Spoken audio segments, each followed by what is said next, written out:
today's video, we're going to be talking about a controversial topic. You guys saw the title, why I hate retail arbitrage. And I'm going to be honest, I definitely don't hate retail arbitrage, but I think there's definitely more efficient ways to make money on Amazon. That's what we're going to talk about in this video. If you're brand new to my channel, thank you so much for checking it out. I'm Miles, I'm 23, go by Flips for Miles.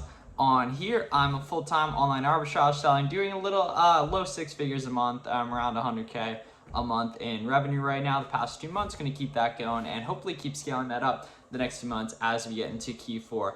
I do pretty much only online arbitrage, and I don't do really any retail arbitrage. And I'm gonna share my thoughts on why I think a lot of you should focus less on retail arbitrage, especially if you're looking to scale and really build out a big operation for Amazon, right? So for those of you who don't know what retail arbitrage is basically, it's a business model for Amazon where you go into retail stores, right, your Walmarts, your Targets, and you buy stuff, and then you ship it off to Amazon's warehouse and they fulfill it via Amazon FBA, Amazon Prime, all that. The issue with that is, you can only go to so many stores, right? Say you're a full-time retail arbitrage seller, you can only go to so many stores in a day, right? The amount of product you can buy is completely based on the amount of stores you can get to, right? When you're doing online arbitrage where you order from sites like Walmart.com, Nike.com, it's a lot less dependent on your time and just driving around different places, or when you do wholesale, you can get serious amounts of qualities, for the most part digitally based, and not have to worry about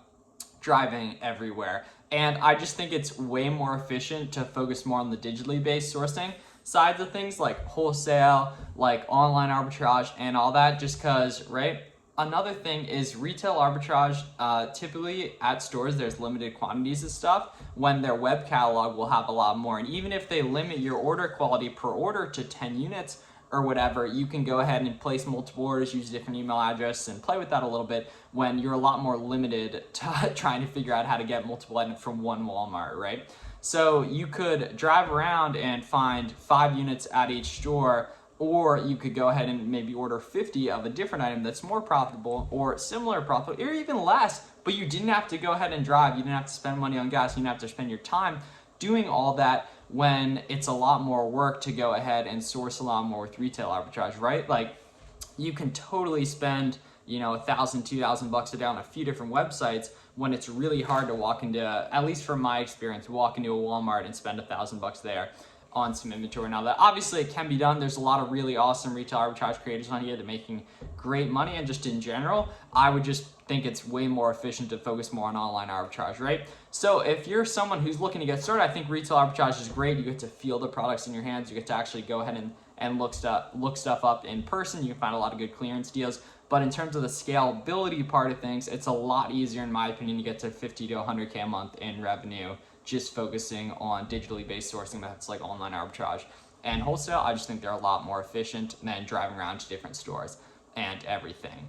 But yeah, so just from a scalability perspective, I think it makes a lot more sense. And just in terms of, you can get a look at a lot wider variety of categories. And for example, like say you're using Brickseek, you could use tactical arbitrage with the same money and go ahead and scan through tons of websites in a more automated fashion. And it's a lot harder to outsource going into these different stores and scanning through stuff, besides, just paying someone to go ahead and do it.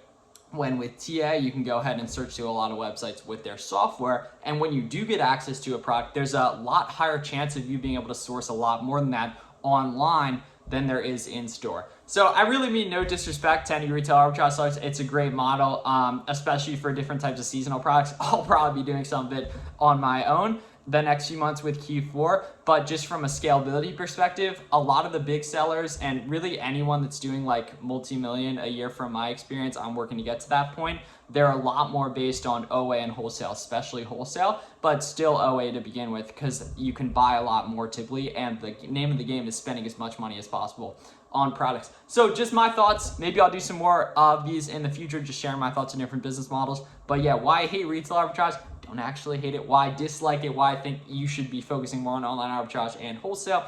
If you're not already in our free Amazon Launchpad Discord, it's linked below. I think you should go check that out. It's completely free, always will be. Over 6,000 members in there, and I will see you guys in